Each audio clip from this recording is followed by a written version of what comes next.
day 10 today, not feeling so hot. Woke up from a pretty intense nap, which put me over. Now we got to rush around in the gym. It's going to be the third day in a row not doing cardio. Not proud about that, but we'll sort it out. You want to listen to how your body feels. You don't want to just go based off of, oh, I'm supposed to do this or that tomorrow.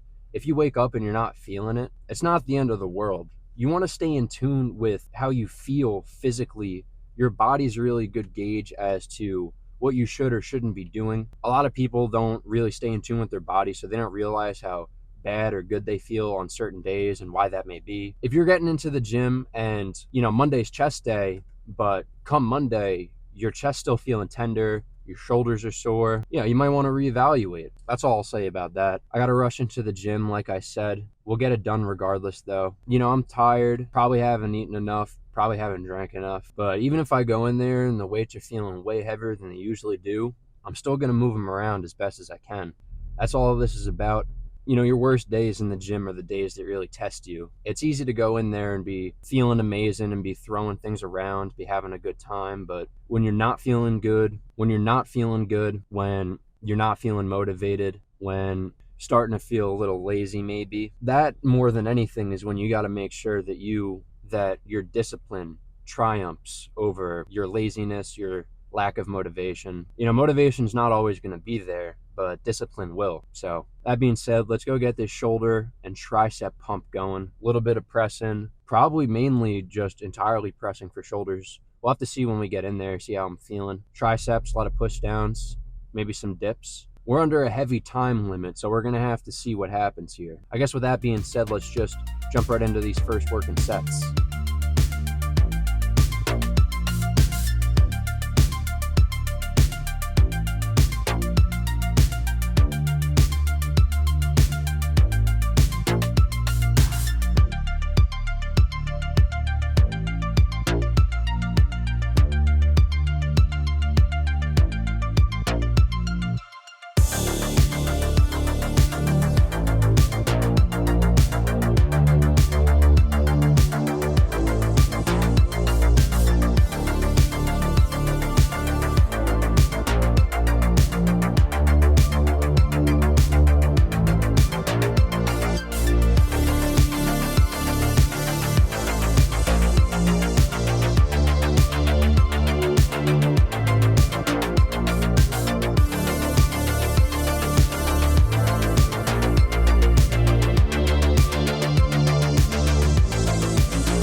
All right, shoulders and triceps done. Turns out the gym closes an hour later than I thought it did. So kind of rushed through my workout for no reason. But I got a pretty decent amount of work done in the sets that I did. So kind of makes you realize that if you're taking too much rest, you might be doing a little fluff volume. Another good thing is I get to do cardio now that I have enough time to hop on the Stairmaster. So let's get a couple quick poses done, I guess, and then we'll catch you in the car.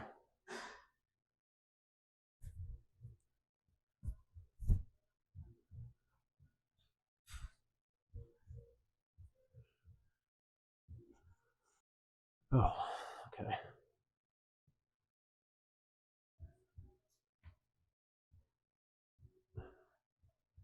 Hey, if I had a tan right now,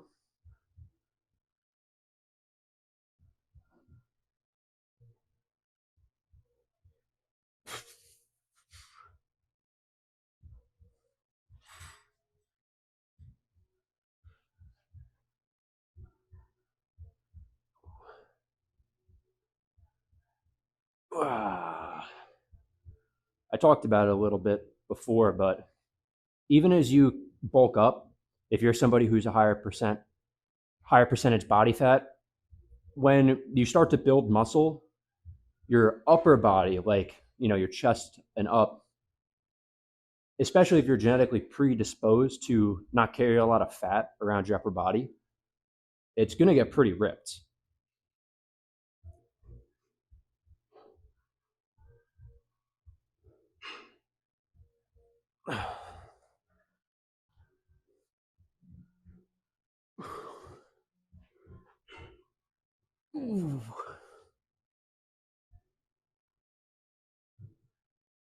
There's definitely lots of room for improvement.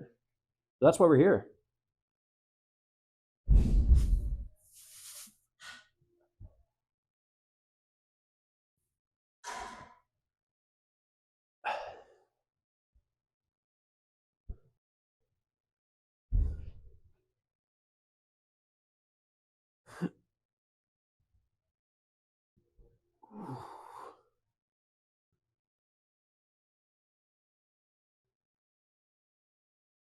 Trying out some new poses.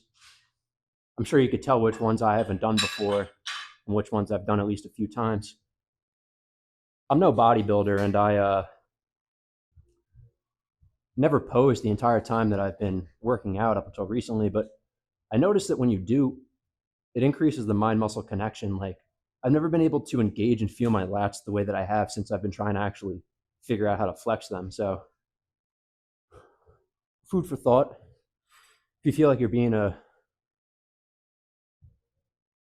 you feel like you're being a,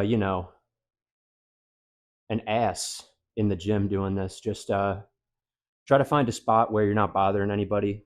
At this gym, there happens to be like a posing room that people, will wait in line for when it gets crowded. So, that being said, let's get out of here so that we're not holding up anybody else. Gonna try and do 20 to 30 minutes on the Stairmaster. See how hard we end up going. I'll probably do 20 minutes just to save time. And then we will catch you.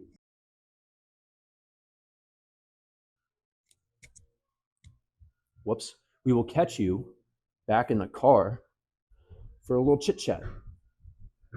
Oh, putting these shirts on are disgusting sometimes. I might bring another shirt just to put it back on for when I do cardio. But then I'm just going to be sweating more, so I don't know.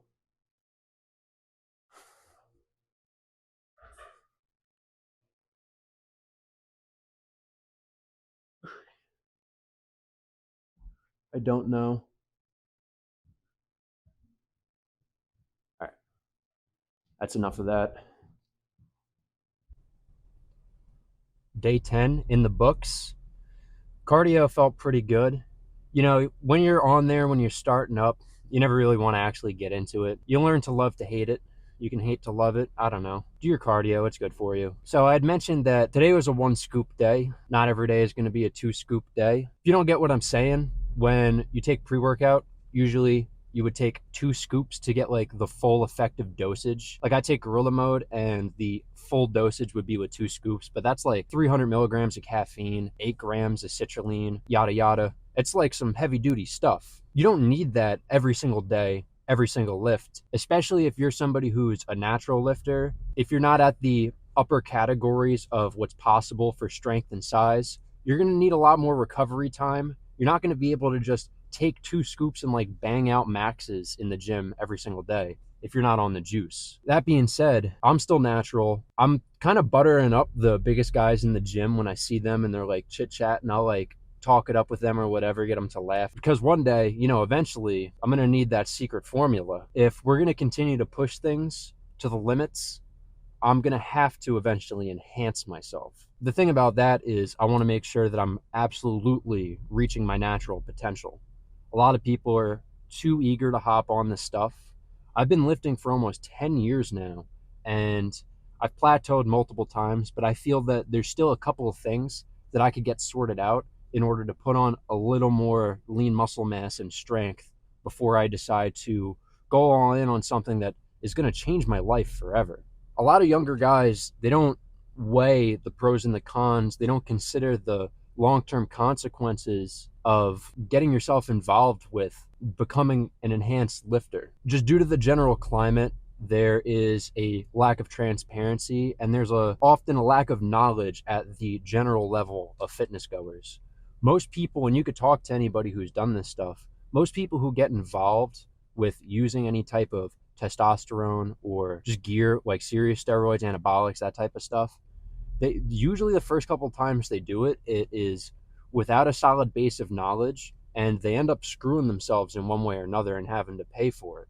So I guess what I'm saying is, if I'm going to end up trying to take anything, one, I want to make sure that I've absolutely reached my pinnacle before I try to push myself beyond that. And two, I want to make sure that I'm as healthy as possible, because as much as I want to put on a bunch of muscle and as much as I want to get significantly stronger than I already am, I want to make sure that my longevity, I want to make sure that my overall well-being is maintained and well kept. I don't want to end up being like so many people that, whether I knew growing up or I see on the internet and stuff, just having to deal with the trials and tribulations that come with abusing performance enhancing drugs. So I'm going to take a real slow, steady approach. I'm going to do research for a long time before I feel comfortable to even start to delve into actually considering this kind of stuff. I just felt like I'd be open and honest with you guys. You know, you watching these videos and following my journey, I don't want to make it seem like all of a sudden I'm making this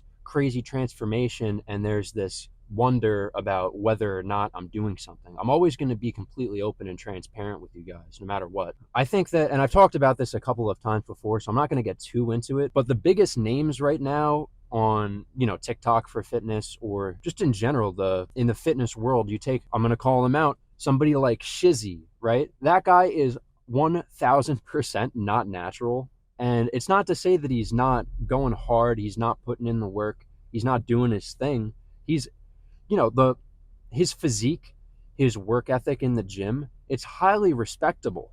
But what's not is the fact that he's straight up lying to young and impressionable kids who look up to him, and as a result, they may have a distorted view of what is actually achievable for them versus what might be achievable for another person, and as well as what's achievable and what's not, whether or not you're natural or taking performance enhancing drugs.